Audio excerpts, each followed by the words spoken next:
At the beginning of the book of Ecclesiastes, the author states, "What do people gain from all the hard work that they work so hard at under the sun?"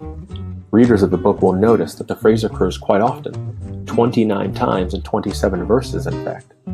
But what does Kohelet, the author, mean by under the sun? The importance of the phrase under the sun, or Tachat HaShemesh in Hebrew, can be seen in the fact that it occurs 29 times in the book of Ecclesiastes in 27 different verses.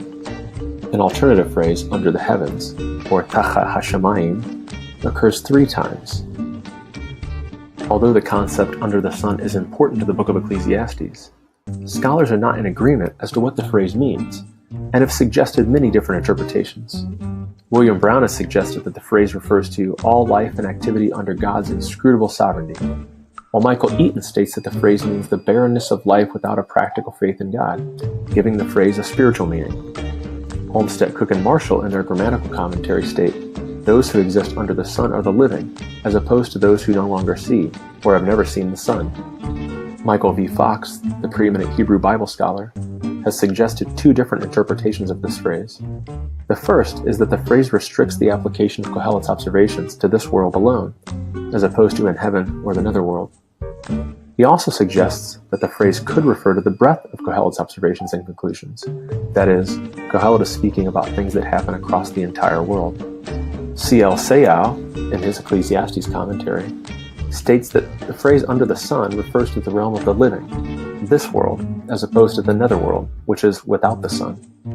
Of course, these different viewpoints don't exhaust the various interpretations that have been offered, but are representative of the variety of viewpoints.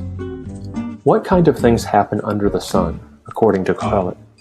Looking at the ways in which this phrase is used in Ecclesiastes will help to bring clarity to the meaning of the phrase. Apparently, nothing new happens, as he states in chapter 1, verse 9, although what does happen are things that he can observe, as he states in chapter 1, verse 14, and in chapter 8, verse 9. According to Kohelet, in chapter 2, verse 11, under the sun refers to the realm in which hard work gains nothing. And as he states in chapter 2, verse 17, what does happen under the sun deeply troubles him. And as Kohelet laments in chapter 2, verses 18 through 20, under the sun is the place where he's worked hard to get what he has, but where he will have to leave it to others who haven't worked hard for it at all.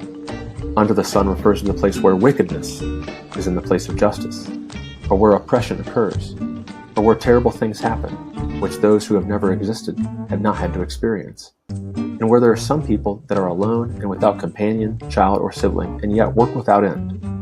Under the sun is also the place where people live and walk, as he says in chapter 4, verse 14, or where people hoard their wealth to their own detriment, as he states in chapter 5, verse 13. And yet, under the sun is where people can find enjoyment in all their hard work, and it's the place in which God has given them to briefly exist.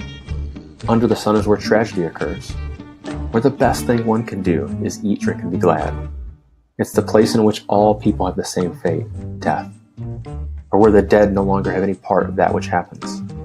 It's where one may enjoy his pointless life with his wife, where the swift don't win the race, and the mighty don't win the battle. It's where fools are appointed to high posts, while the rich sit in lowly positions.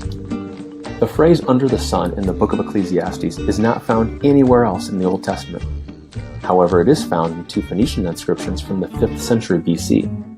Both of these inscriptions appear on sarcophagi.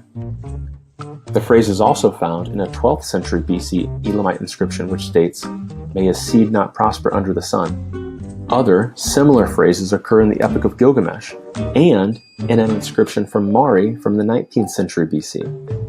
It would seem then that this phrase under the sun refers to the realm of the living, as opposed to the realm of the dead. So what then does under the sun mean? This phrase appears to be Kohelet's way of describing the realm of the living, that is, on the earth, and is a way to contrast the existence of the living with that of the dead. It's where humans work hard, where oppression and other injustices happen, and where humans spend their short lives.